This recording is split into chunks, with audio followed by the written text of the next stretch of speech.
Economic government. Yeah, economic development.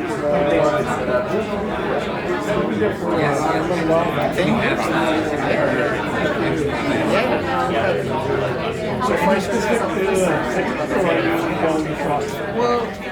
Finding the right partner ultimately, at the end of a business cycle rather than at the beginning of it. But again, as I said, finding that right person or that right company to work with is both strategic and critical. So, but finally, as I was saying, as many books as are on my shelf about mistakes made and cultural nuances and all the language that you can learn and everything, at the end of the day, somebody that spent 20 years in China once told me is that you are two parties sitting at a table that both want to make money and do better. And so there's 90% business and 10% culture. In China, it's probably the full 10% and maybe more, depending on who you talk to. But at the end of the day, it's about they want to do the same thing that you want to do, which is be successful and fat right, and make money. And ultimately, that's the final lesson I would say. Thank you, Noel. That's actually I couldn't agree more with Noel because I travel very often to China as well. Every time I travel back, like in the last 10 years, I probably have about over 60 trips, business trips to China. And every time I go back, I see something new. Sometimes I feel sad because I see some of the traditional parts, is gone, like for some of the architecture. Sophie's all about the traditional parts. But also the good thing is we see a lot of business opportunities coming up as well. And the one thing noticed from Noel's presentation and also his comment just now is the relationship is really key. Like it's a long-term thing, and it's not just a one-time deal. I found that that's something really, stands out a lot from a lot of conversations I had with business people doing successful, deals in China. So next, Thank you very much. First of all, I want to use a Chinese way of saying this. I agree with each of you very much. And so I think it's very good to be straightforward. But sometimes when we sit around the table at a dinner, some situations people don't debate at all. So that's kind of different things we need to notice. Second piece of advice would be, as David mentioned, not everyone should go to another market. So identify the clear business reason first, whether that's the market for you or potentially for you. Otherwise, I think it's maybe waste of time. The third one, I would say, like everyone said, try to find a local trust partner, work with him or her, and that will make your life much easier. Okay, thank you. China, so they were not, as Sarah was referring to, they weren't entertainment companies, they weren't soccer teams, football teams, Hollywood studios. They were things that China, until very recently, has sort of liked to see their FDI go into. So they were tech companies. One of them was a chip company in Toronto, very well-known chip company called Perazo. It's a leader in 60 gigahertz wireless. Huawei's been all over them from day one, as have all the big US companies. So it's a company we started years ago, but it's one of our later stage companies that happened to sit on the board. So we brought in $4 million from China. Some of it had to go, I think all of it came through Hong Kong. Some of the money came through the Hong Kong toy company. So I don't know if that money actually got properly approved, but it somehow made its way to Canada into a limited partnership here that I run, which is great, with my partners from GCI Investments. So that company fits. So there was a real business reason for Perazo to get Chinese money because China is the #1 consumer of semiconductors in the world. I don't know if people know that, but they are. And because of the recent Trump moves, they're very into, one, promoting their domestic semiconductor industry, but number two, they're looking for second source of supply outside the United States. So that company had the perfect nexus. So that's one of the pieces of secret sauce. The other one, I'd have to say, is take a long-term view and have a lot of patience and face time. Like I have a 20-year view on Celtic House. I want to be like Warren Buffett and tap dance to work in my 80s. So I don't intend to stop. And I'd be interested in the panel, I'd be interested in Sarah's views on this, and I'm sure we're going to talk about it, but the Trump thing seems to get worse and worse. When I was here last time, speaking in June, I think Trump had just announced that he wanted to start really increasing the tariffs and everything, and he was going to, and then today I'm coming here and he's talking to US Post about increasing their rates on people who are shipping from China, who thus far have enjoyed very, very preferential rates. So the landscape keeps changing, but I just think you have to have a patient and long-term view, and if you have a real business reason for being in China, and I think Celtic House does, as a premier investor in high-tech companies, not biotech, but more traditional tech that you've seen come out of Canada. I think we have something to offer to the Chinese market, and so they have interest in us. And I just say you have to play the long game. And we opened an office in Hangzhou, and Weldon Epp, who's the Shanghai, the Consul General from Shanghai, came to our ribbon cutting ceremony, and that was just another little piece to my China Celtic strategy. And I just see it as a very long-term strategy.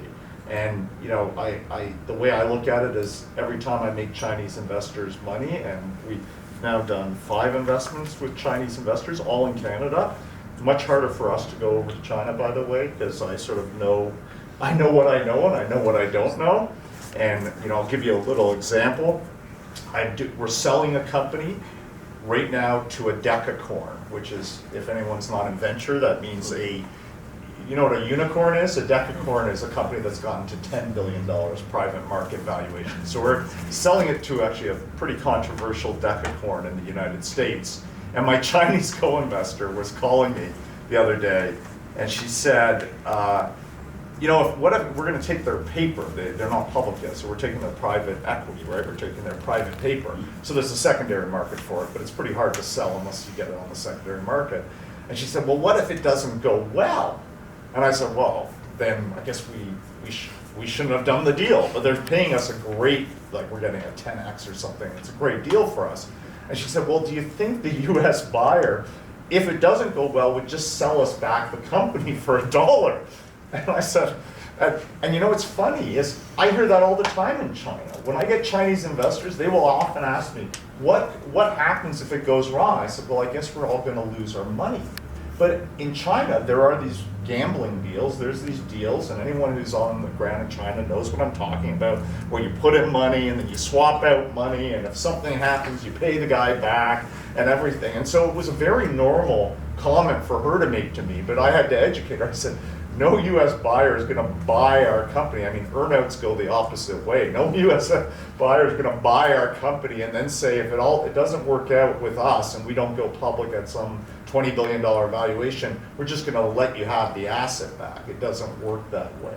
And so, again, you just have to have patience, and I just take a very long-term view. Chinese civilization goes back, if you go back from the first dynasty, probably more than 4,000 years. And so Chinese take a long view, so I'm taking a long view in China. Thank you, David. And again, as you identified, we have an office in Hong Kong as well, and we're engaged in, as well as domestic North American M&A, transaction advisory, buy side, sell side, quite a bit of cross-border work between Asia and North America in both directions. So again, one thing that I'll just, so much to say, but one thing I'll start with is we focus on smaller and medium-sized companies, the SMEs, and typically what we try to offer are for companies, let's say they're looking for a buyer. They'll, anywhere in the world, you'll typically look locally, regionally. You rarely look a continent away. If you're a smaller company, you still have the resources, the network. That's something we try to do to bridge the gap. So again, I'm not trying to pitch my firm. I'm just simply trying to set the stage for. Again, we very much tell a potential client, say a sell side client, let's say Asia. There are certain North American companies, and they could derive. If you approach them through us, through a competitor, yourselves, however you do it, there's some fantastic synergies that are available if you target potential buyers or investors from other parts of the world. You know, and again, these synergies could be, I mean, a whole lot of reasons why, but just generically, you know, one is economies of scale in markets. You're opening up whole new sections of markets to the company that you know, that wants to be sold. Again, you could combine it into a purchaser, say in North America, an Asian company into a North American purchaser to make a much larger company, achieve economies of scale that way.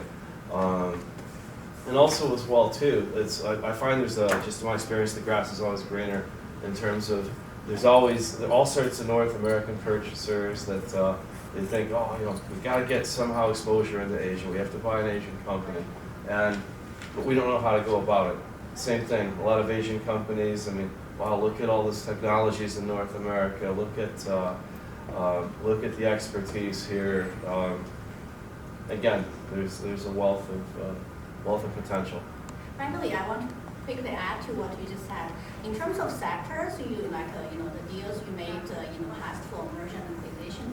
Where are most of the merger and acquisition happening? According to what you did for the deals, like, from China, from Asia. Well, initially, what brought me over to Asia was which is completely shut down now, is sports and entertainment. I was literally looking for Asian money to invest in football teams and NBA teams and things like that. But right when I started developing a network, and again, going back to what you gentlemen are saying, it's the patience thing.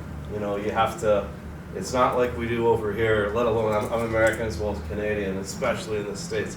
People are patient in Canada, not at all in the States. I mean, like, you know, you meet somebody and you want to do business. You can't do that. It's the antithesis in Asia. You know, you have to again keep going back. That's Luckily, venture capitalists were really lazy, so we just sort of we can be patient. Yeah, and we're not used to it, you know. So again, it's a bit of a learning experience, but again, you have to keep going back. That's why I've racked up a lot of airline miles going over, but it's pretty neat because, you know, you find out again, unlike here, you go. You know, you're starting to get closer to somebody when they start inviting you to meet their children, you know, going to their home, going to their country club, that sort of thing. And then, only then, it might take 2-3 years, they'll start to do business with you. My long way around by saying, that's the initial sector I wanted to target. But again, as we do a lot of tech work around the world, you know, quite a bit of technology work, again, both directions. As well as consumer brands. I think that's my number 2 in terms of what's hot. Okay, thank you so much, Drew. That's Mind right now is, what do you think about M&A from inbound M&A from China? You know, we see the government saying, oh, you know, the agreement they just signed, the new NAFTA 2.0, that clause doesn't really affect us, or, you know, there's a 6-month out anyway, and you know, in case we deal with a non-market country like China. But there is definitely a different attitude. So we've always had Chinese companies picking over our companies, but there is definitely a level of sensitivity that I have seen the last 9 months that I never saw. So we have the U.S. security establishment as an investor in one of our companies. They never cared that we had Chinese investors. They never did. They care now. And that is purely because of Donald Trump and his administration. And they care to the point that when we're selling the company to a U.S. buyer, they're like, yeah, we'll buy this Canadian company, but you have Chinese investors, we want you to somehow make that go away. And even, you know, Huawei's looked at a few of our companies. And 2 years ago, I did a presentation in Hangzhou to Hangzhou investors. I said, oh, no problem, Canada's open for business, and we've never, and per Noah's thing, we wouldn't block Huawei from buying a Canadian chip company. I'm not sure now, because you have the U.S. senators writing to our government and saying Huawei's bad. So I'm just wondering, you know, what do you guys think on this panel? Like, where does this go? And for you, you know, Drew, you actually advise people on M&A. Yeah. What are you telling guys like me who might be trying to sell a company to a big Chinese company? Yeah. Well, I mean, again, it's going from one kind of negative thing to another. Like the past negative is the restrictions on Chinese outbound investment, and exactly, well, now we're here. with dealing with this American initiative. I mean, obviously none of us knows the future. I tend to think that, I guess diplomatically put, I think, no, again, we don't know what's going to happen in 2010. I like to think, maybe it's wishful thinking, it's going to be a quickly passing storm. So in 2010, if there's a Republican, and you can't say it's Trump, or a Democrat, or an independent, who knows? But 2020. Yeah, 2020. Oh, I said that's wrong. I apologize. We were 2010 was, remember the Obama days? Remember those days? What's the difference? Yeah. But again, in 2020, I think this is going to be pretty quickly passing storm one way or another. I mean, again, it's irrational. It doesn't make sense.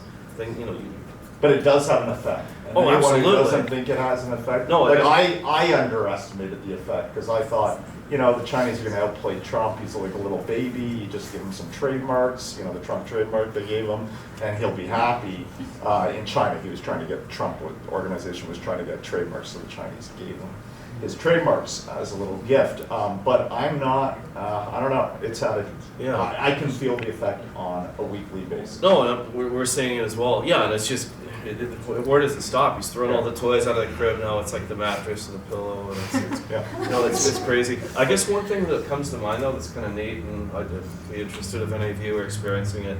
I've started to have, because of, on a positive note, the CETA agreement that Canada has with Europe. I've seen some Asian companies actually say, like, you know what, we want to set up or acquire a company in Canada, because then we can springboard and have access to Europe. I don't think we. I know you shared some of them in your presentation, but we want to hear some of the specific examples. And what do you see from those, like your observations from those activities? No, that's a terrific question. So from CCBC's perspective, we have about 360 or so corporate members across Canada, and they're quite evenly split across provinces, less in the Maritimes naturally, but in terms of geography, they're very evenly split across the country. What I would say is that playing from that geography point is that's where you're going to see different levels of activity, right? So at West, you have obviously certain sectors, like you hear about. I met with a company a couple of days ago that is exporting 3 to 5 containers a week of blueberries and black cod and Sunripe go-to fruit snacks. There's all kinds of activity in agri-food. We're seeing more and more activity in the healthcare sector by way of consumables. So you hear a lot about the success of companies like Jameson, for example, who have done really well on e-commerce platforms in China selling vitamins. You hear more and more about investment in maternal health and infant care, where you've got the Feihe investment into the Kingston area with a baby formula plant that's going in there. Challenges around USMCA, well, that's a different conversation. There are, we see a ton of really positive action at the education level. 20% of our membership at CCBC is education. Virtually every university in Canada is a member of CCBC because they identify how important it is to demonstrate your prowess or the level of importance that you place on China. I met with the University of Ottawa yesterday, and this is quite public, but their foreign student population is like 68 or 70% Chinese, mainland Chinese. It's an incredible cohort of inbound Chinese students that are going to study here, that are going to learn Western management, that are going to learn about the country of Canada, and they're going to go back almost invariably to China because some of the reasons that we've been alluding to, life is really good in China, actually. And like, you can order your dinner 15 minutes before and it shows up at your door off of your phone. And there's all kinds of incredible conveniences in China from a technology standpoint that people don't really realize because it's so mystifying to most of us as Canadians. But a lot of Chinese that come here to study want to go back. And they're going to take these investment opportunities, they're going to take the lessons that they learned, and they're going to go back where there is a lot of capital waiting to be exercised into this market. So my very long-winded answer to your question is that it's very diverse. We're seeing a lot of action across a lot of different sectors, and you never really know where the next new deal is going to come from. I was disappointed that Noah didn't mention Canada's greatest consumable. Some political concerns around I that. think there's some concerns. Hey, that's understanding We're local getting customs. That's right. That's right. Thank you, Lo. And China, I never took granted that China opened up to the world. But now Trump the U.S. policy basically is making it very pessimistic that may change, because inside China there are different groups of interest. There are also left and right. And the conservatives in China we call left, which are not liberal, which are basically want to have more kind of communist ruling instead of opening up to the world. But the right in China want to be more normal, let's say. And the internal elite always face a lot of tremendous internal pressure when they make up any types of policy progress. And now I think it's they're facing unprecedented pressure, probably we've never seen during our lifetime. So that makes things very unpredictable, uncertain, I think. On the second level, I think because of that, we will see outbound investment from China drop substantially, I think, in the next 2-3 years, if not longer. And if there are investments, that will be from Hong Kong, because as Sarah mentioned, Hong Kong is a hub which plays a very important role. I think will play a more important role in the next 5 years.